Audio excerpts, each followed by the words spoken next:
One more time. Hello, all of you little demons. Jules here for WhatCulture.com, back again with another episode of the awesomely named and awfully hosted Tues Your Own Adventure, the weekly medieval format where I, the crown Jules of WhatCulture.com, take a list chosen by you. Yes, you, the person who has, unfortunately, got a rather nasty ingrown hair on the side of my head. I've said this before. I'm bold. God, why? You've made me bold. Why do you also give me ingrown hairs? That's not fair. That is not fair. And yes, it is as painful as it looks. So apologies, you're just going to have to put up with staring at my third eye over here. Right. Yes, you get to decide what list I dole out to you each and every week. And this week we have my drum trumpets, as somebody pointed out in the previous episode.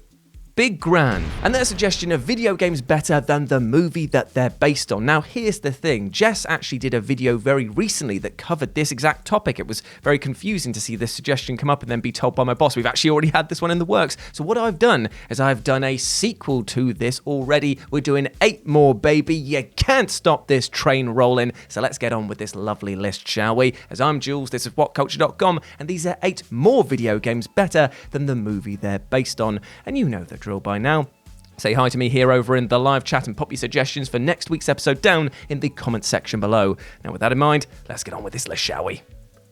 Number 8, Ratchet Clank for the PS4. Now, I know what you're probably thinking to yourself, James, that you're probably thinking, Jules, you absolute pebble-headed idiot, what are you doing, smoking the asbestos again? Get down from the roof, mate. I'm pretty sure that Ratchet Clank was a game for the PS2 and not a movie to begin with. Well, you know what, mate? I know that's what you were thinking, but why don't you suck on some of this? That's right, it's the Evil Finger Temple. It's back, baby, because I've got a scheme. That's right, you've fallen into my trap, for you see, my dear friend, the Ratchet & Clank video game that dropped on the PS4 wasn't actually a remake of the beloved first game in the series, it was actually a video game based on a movie of the same name, which itself was based on the original game. And what an experience it was, offering up beautiful graphics, an astounding dollop of nostalgia, and some cutscenes ripped from the movie tying things together. It's just a shame, really, that the movie itself felt rather flat, as despite all of its flash, never felt like it was really firing on all cylinders. Thankfully, the movie splices were kept to a minimum so the gameplay could speak for itself, and reminded the world why this pair of platforming pals are as well regarded as they are. I always feel like we've got like a kind of Ratchet & Clank vibe going on here, James. You know what I'm saying? You know, like I'm the wisecracking superhero, main star of the show, good looking and all, and you're just this backpack that I wear, you know? You. Number 7, Alien 3. Now, it's no secret that the third Alien film had something of a troubled production, with massive changes to its directorial team, a desire for the central cast to exit the franchise permanently, and of course, the fact that shooting began without an official script in place. Therefore, it is something of a miracle that Alien 3 was as watchable as it was. Now, don't get me wrong, it's still a pretty awful movie, but you know what? I don't think I could do any better without any script in place, although I do know that my version of Alien 3 would have actually included a lot more xenomorph dog, and if you don't know what that is, check it out. I'm sure that James has put a picture of it up right here, right now. Look at that. That is adorably deadly. Therefore, when it came to the obligatory movie tie-in video game, the bar was set pretty low, meaning that this project could have just been squirted out with little care and been considered better by the fan base. Yet Alien 3 actually went one step beyond and delivered 2 amazing games with completely different vibes for the Genesis and the SNES. For those of you looking for a highly polished action game with an utterly banging soundtrack, then the Genesis version was for you. Yet, if you were looking for more suspense and scares, then the SNES version capitalized on minimalistic horror. It's actually impossible to compare these 2 games, as they really did strike different chords, but when combined, they made that sweet cacophony of screams that I've been told in space nobody can hear. Number 6, Cars the video game. Right, okay, so let's face facts here. Cars as a movie property is a very, greasy one indeed. In fact, I'm pretty sure that somebody just slapped down a volume of How to Market to Dummies for Dummies, you dummy, and then just slapped a picture of Lightning McQueen on top saying, ka-chow, whatever it is he says, kapow, bazinga bean, big bang bazinga beans. I don't know, it's a piece of shit film. Because boy howdy, this film is just the worst. It doesn't matter if you thought that the story about a pompous car learning some humility was a good one, the fact of the matter is that this was the most blatant Disney has ever been when it came to their desire to unload toys, and lest we not forget, they made an entire franchise based around toys themselves.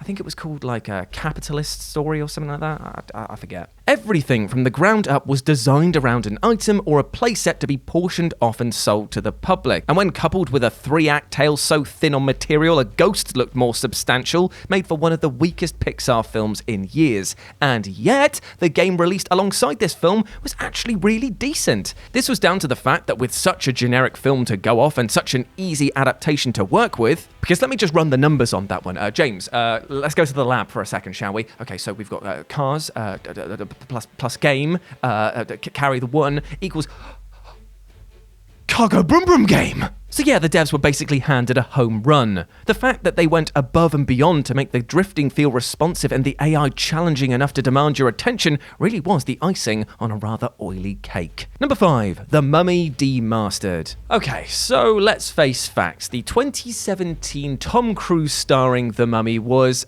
a bit of a bomb. In fact, actually, to call it a bomb would actually imply that it had any sort of impact whatsoever, as this was kind of like a drab sprinkling of confetti, wet confetti at that, in the back alley of a Tesco's, and on each part of the confetti just had a smad. I'm smad. I've gone smad, James. On each part of the confetti, it just had a sad emoji face on it. It was a piece of trash. Things started off poorly with a trailer being released online with a missing audio track, meaning that all we could hear was Cruise's grunts and groans, something that would indeed be echoed by the audiences upon watching the final product.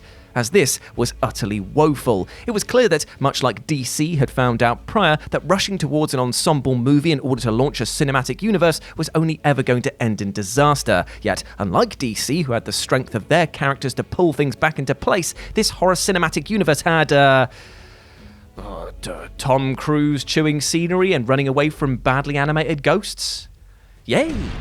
The two-thumb seal's back! Yay! Arf, arf! However, while things were looking pretty dire on the film front, The Mummy Demastered, which was released alongside the film, was truly excellent. A Metroidvania experience through and through, this game looked as beautiful as it was brutal. But the best feature by far was that when you died, your body would become possessed, meaning that you'd need to dispatch this shambling corpse in order to get back your loot. This, coupled with some exceptional level design, meant that while the film equivalent was drowning, The Mummy Demastered was riding a huge wave of critical and commercial acclaim. Number 4, The Warriors. Oh, I absolutely love the Warriors film. I absolutely love it, my friends. It is a cult classic that most definitely lives up to the second part of that label, offering up vibrant and over-the-top gangs, a ruthlessly simple plot of get home without being battered, something that people who live in Gateshead can feel very seen by, and yes, I can say that because I live there, and of course the endlessly quotable lines of dialogue. It is ridiculous, and I love it. Therefore, I, alongside so many others, were sent into an absolute spin when it was announced that Rockstar, of all people, was going to be making a video game adaptation of The Warriors decades after the film's release. And you know what? It was absolutely stunning. It captured the magic of the film immediately, presenting a rough and gritty aesthetic that was backed up with hard-hitting and tooth-rattling combat.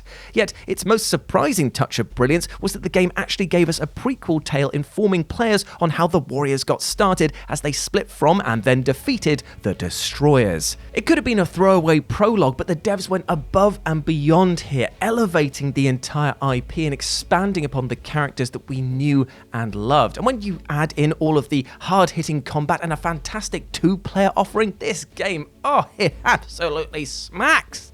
Smacks, mate. Number 3, Toy Story 2, Buzz Lightyear to the Rescue. Right, okay, I have got something very, very special for you today. I am bringing back the Wumper list, all right? I'm letting you know in advance, okay? All I'm saying is, Toy Story, Andy's mum's bedside drawer, these two are on a collision course. But they are being intercepted by the true Wumper list, which is me giving an entire entry to James Dowes. Oh yeah, baby! Hit it. What?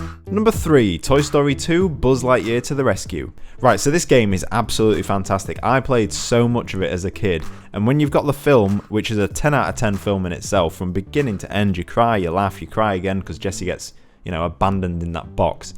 That's not the point.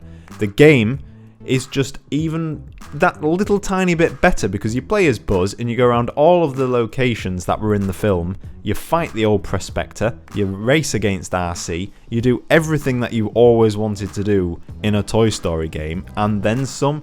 It's just absolutely outstanding, and that's all I've got to say. Brilliant game.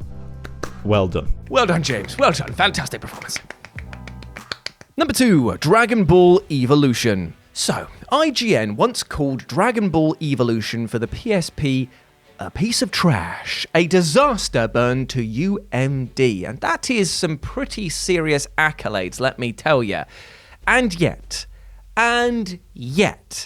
it is still a better project than the goddamn silver screen version. Because I say this with ultimate peace and love. Despite this game not being fit to blow my arse on, it is still better than the abomination that was the DBZE film. Seriously, if you have never seen it, do yourself a favour and continue to live with the serenity such a choice has befitted you with. It is genuinely stunning that a project with this amount of content to draw on and with this amount of goodwill failed so spectacularly, butchering beloved characters, botching what should have been climactic fights, and setting up for a sequel that thankfully never came.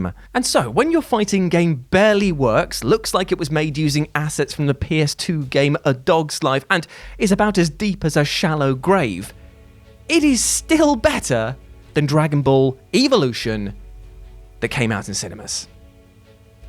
God damn it. And number 1, World War Z. Now, to say that some were hyped for the release of the World War Z movie was a bit of an understatement, what with the fan base themselves forming a towering mass of bodies that were clambering over one another to see how Max Brooks' phenomenally granular survival guide would be adapted for the big screen. However, those groans and cries dulled significantly when it turned out that Brad Pitt would helm the project as its lead, thus confirming that it would be yet another by-the-numbers zombie flick for the popcorn-munching masses. And lo and behold, upon hitting cinemas, it was clear as day that all the edges had been smoothed off this film, and an upbeat Deus Ex Machina moment was included so as not to ever challenge the audience in the slightest. Therefore, it was a bit strange to see this lukewarm pool of piss be used to baptise a game of the same name in 2019, 6 years after the film's release. And even more shocking was the fact that this game was bloody excellent. Now, to be fair, the game did struggle a bit out of the gate, being compared a lot to Left 4 Dead 2.5, but then again, that is not exactly what I'd call a criticism, and thanks to the continued support from the devs and the modding community at large, they basically kept the game alive and then elevated it again and again and again, to the point now where if you go back and play it today, there's still players online and they're having a great time. It's so varied, there's so much to do, there's so many relentless enemies to kill and survive. It's